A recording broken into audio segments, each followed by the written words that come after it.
I'm on a mission to shut down my storage unit one furniture flip at a time. It has been a long journey with this storage unit. I've had it for 2 years. I think I'm finally ready to shut it down. I have not been here in months, so I honestly don't even know what's in here.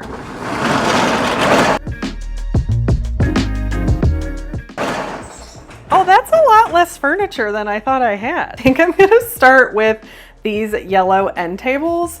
I used them in a video where I compared using a paintbrush to a sprayer. So this one looks really nice, but the hand painted one looks terrible. It's really splotchy and doesn't have good coverage. Since I have one hand painted, I definitely need to sand that one back smooth and repaint it. And since I'm having to repaint one of them, I think I'm just gonna take both of them and maybe paint them black or something really neutral so that I can sell them pretty quickly.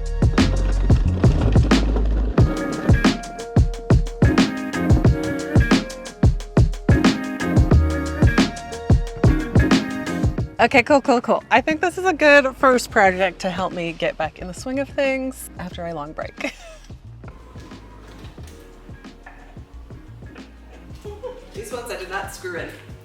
If you've been around my channel for a while, you have probably noticed that the furniture flips have really slowed down this year. They will always be at the heart of my channel and the core of what I do, but I'm just not pushing out as much furniture as I used to. So my goal is to flip all this furniture as quickly as I can and save that money on my storage unit. This hand-painted one has a lot of imperfections that I need to sand out, and I didn't realize when I went to go paint these just how many wormholes there were in these tops, so I'm gonna start by filling those with some wood filler.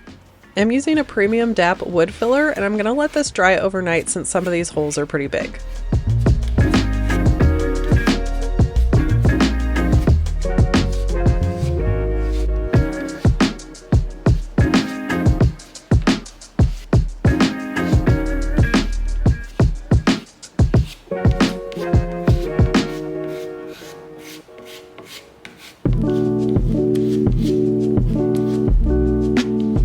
I'm going to use my Surf Prep electric ray and my dust extractor to do all my sanding today. I've had this sander for a while and I recently changed out the pad because they now have a 6-hole system that they have moved over to. So I'll also be using their new sandpaper. I have a 220 and then I also have one of their foam pads. I'm going to sand back all that wood filler that I've added as well as do a scuff sand over the end tables to prep them for paint.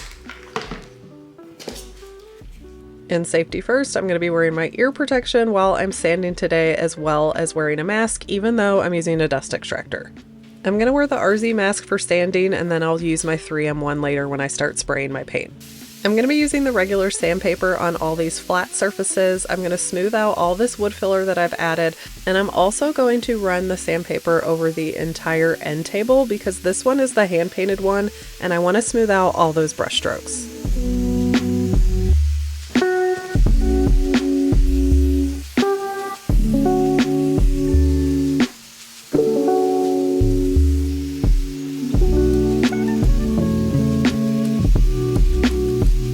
Once I'm done with the flat surfaces, I'm going to remove my sandpaper and I'm going to add my foam abrasive that's going to help me get all the curves of these legs.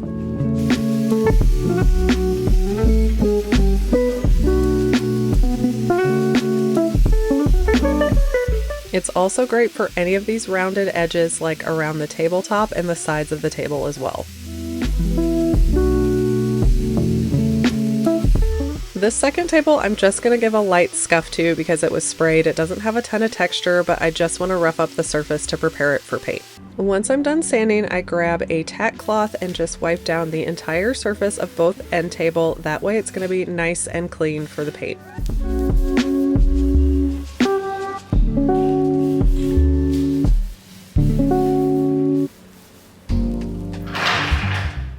For the first coat of paint, I'm going to remove the drawers and paint those separately, and I'm going to get these moved out of the way so I can set up my spray tent.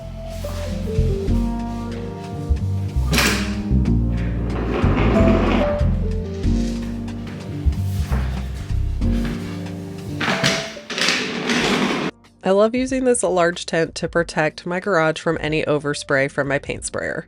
You can definitely set this up by yourself. I do it all the time. It goes faster with 2 people, but it can be done on your own.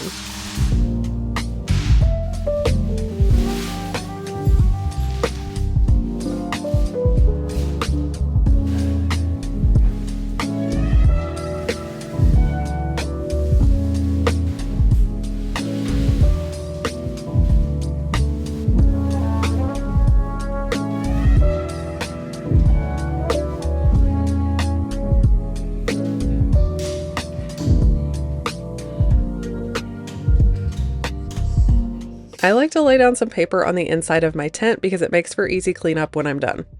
I want to get this job done quickly, so I am using my Wagner Flexio 3500 to spray these and get it done fast with a smooth finish. You guys have probably seen this sprayer on my channel a lot. I have my fine detail nozzle on here that I always use for furniture. And I recently tried this paint in another video and I brushed it on and I think it's gonna spray really beautifully. And I asked you guys if you want to see me spray it and you said absolutely yes, we want to see it.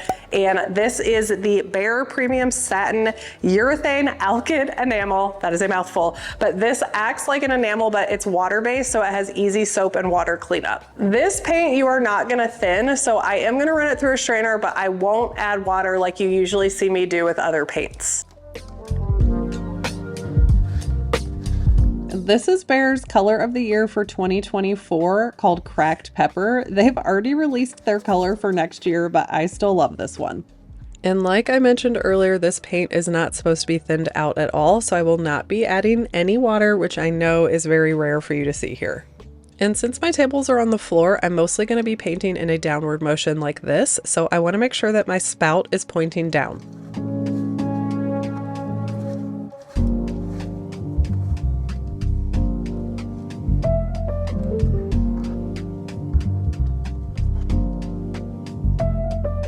I am so annoyed changing in and out of paint clothes all day, so I decided to try on these coveralls over my regular clothes, and I really liked it. Made it easy.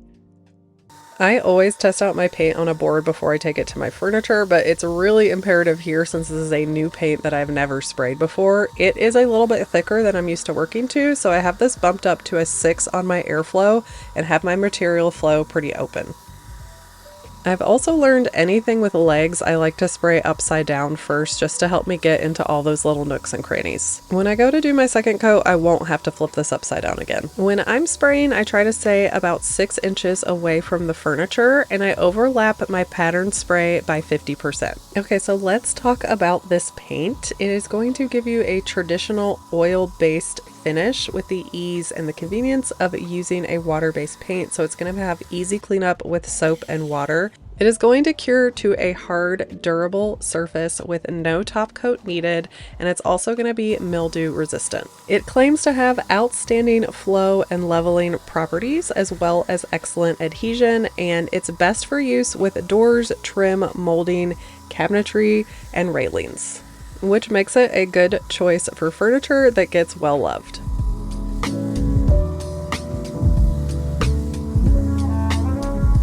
I find my coverage on my first coat is so much better when I'm using a sprayer versus hand brushing it. And the other benefits are that it's going to be a lot smoother of a finish and it's going to go so much faster. I was able to get one of these tables done in about 7 minutes. Hand brushing a table like this normally takes me around an hour.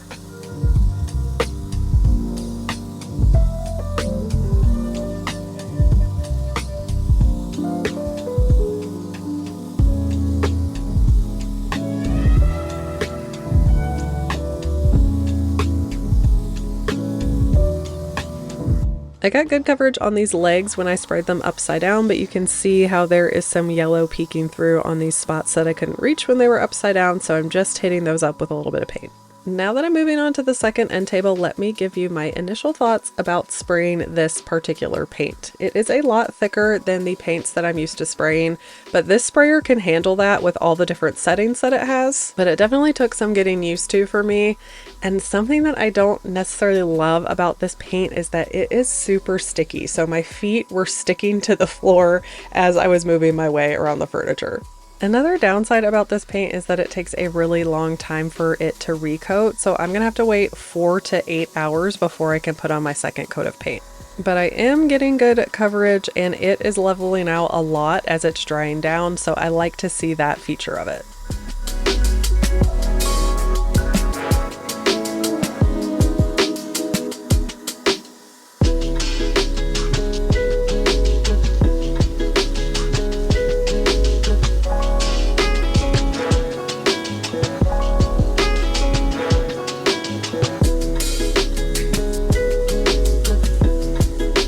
I did take the drawers out to spray them this time, and instead of taping them off and masking them, I'm just using some cut up cardboard to protect the sides.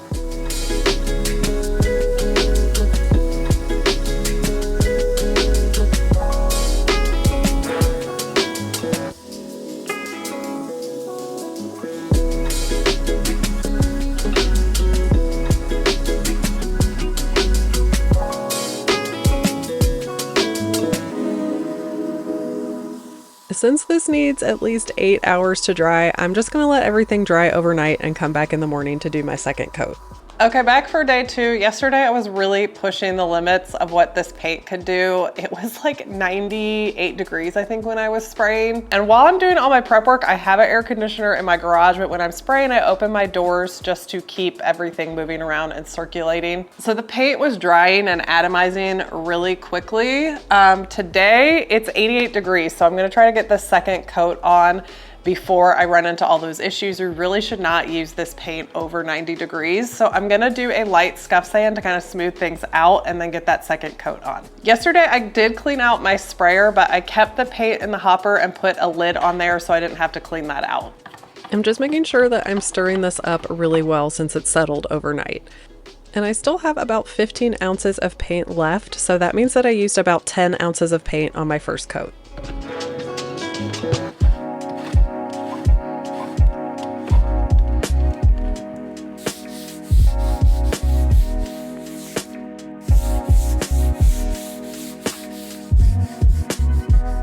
I'm doing a light sanding of all the flat surfaces with a 400 grit sanding pad, and I'm also going to put these drawers back in to paint my second coat. When a drawer closes flush against the frame, it's okay to paint it with it in. Once I'm done sanding, I'm using that tack cloth again to remove any dust.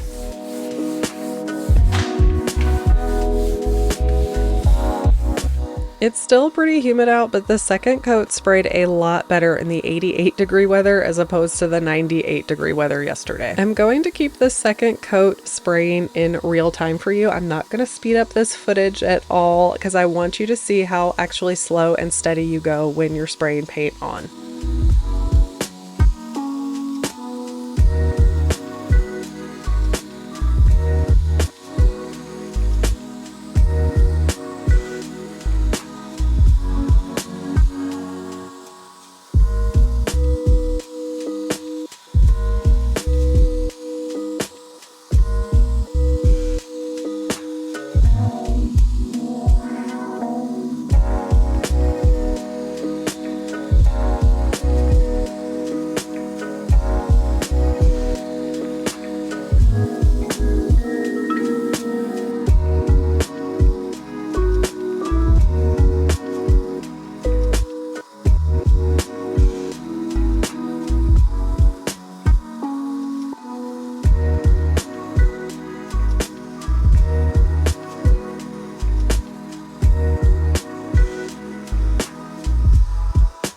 I wanted to point out here, I always have a rag on hand to wipe off the tip of my sprayer because it can get gunked up as you spray. And to show you the difference, I sped this footage up ×4.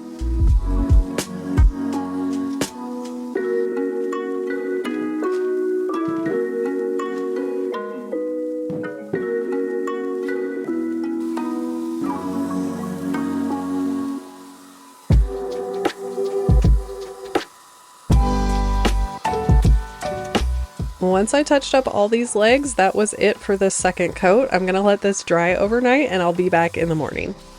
When I came back in the morning, these are still a little sticky, so I recommend letting these sit for a couple more days, but I need to get this video done for you guys, so I am gonna go ahead and add my hardware and stage these to sell.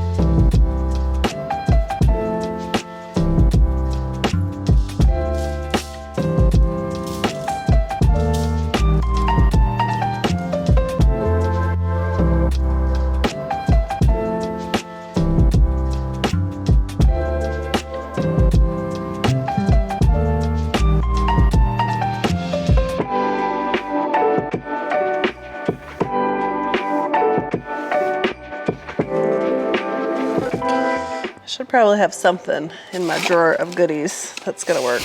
Oh, I forgot I had these. Do I have 4? 1, 2, 3, 4. Yes! Winner. These are from Amazon and they come with 2 different screw sizes. Unfortunately, this one is too short and then this one is too long, but it has little divots on here that I can cut. I've got my little screw cutter here so I can cut this to the right size.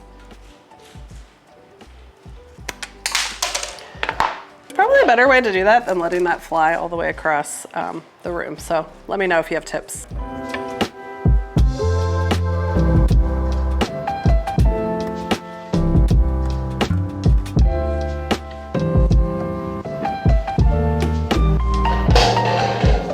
Before I go ahead and stage these, I'm going to take a single shot of one of the nightstands because I want to get some AI staged photos for my marketplace listing.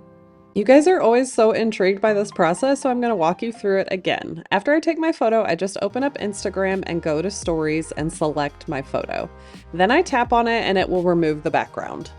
In this prompt at the bottom, I'm going to ask it to place this in a neutral aesthetic living room and tell it that I don't want it to add new legs because sometimes it does that to my furniture.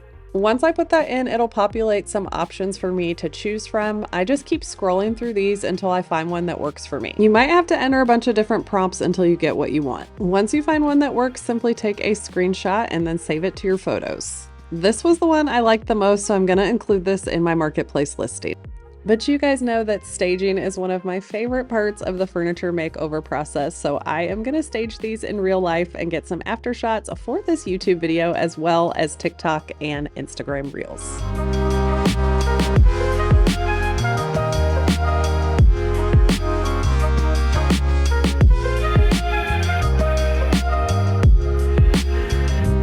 And this is the final look. I like this so much better than the yellow, and I think that they'll sell a lot faster this way. I saved so much time by spraying these, and I have a nice smooth finish too.